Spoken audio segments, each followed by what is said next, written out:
British soldier stood, talking to the people there if the people would. Some just stared in hatred and others turned in pain, and the lonely British soldier wished he was back home again. Come join the British Army, said the posters in his town. See the world and have your fun, come serve before the crown. The jobs were hard to come by and he could not face the dole, so he took his country shilling and enlisted on the roll. But there was no fear of fighting, the empire long was lost. Just 10 years in the army, getting paid for being bossed. Then leave a man experienced, a man who's made the grade, a medal and a pension, some memories and a trade. Then came the call to Ireland as the call had come before. Another bloody chapter in an endless civil war. The priests, they stood on both sides, the priests, they stood behind. Another fight in Jesus' name, the blind against the blind. The soldiers stood between them, between the whistling stones, and then the broken bottles that led to broken bones.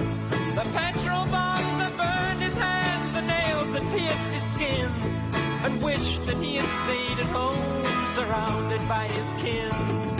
The station filled with people, the soldier soon was bored, but better in the station than where the people warred.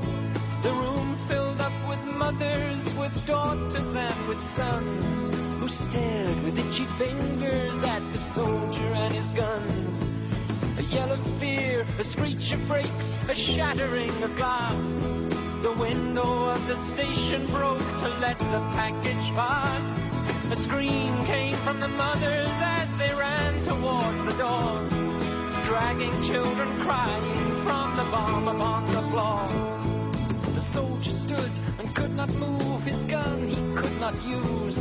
He knew the bomb had seconds and not minutes on the fuse. He could not run to pick it up and throw it in the street. There were far too many people there, too many running feet. Take cover, yelled the soldier, take cover for your lives. And the Irishmen threw down their young and stood before their wives. They turned towards the soldier, their eyes alive with fear. For God's sake, save our children, or they'll end the short lives here. The soldier moved towards the bomb, his stomach like a stone.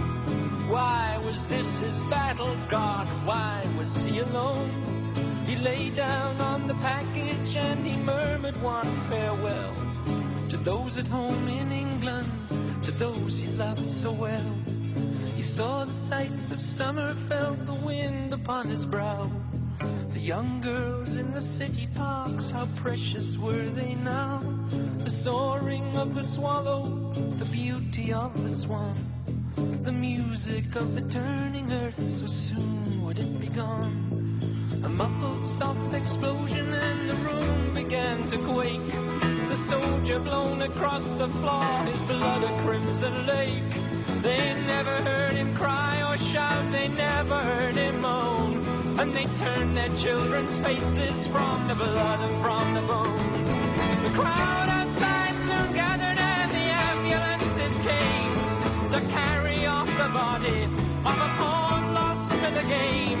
And the crowd, they clapped and jeered and they sang their rebel songs. One soldier less to interfere where he did not belong.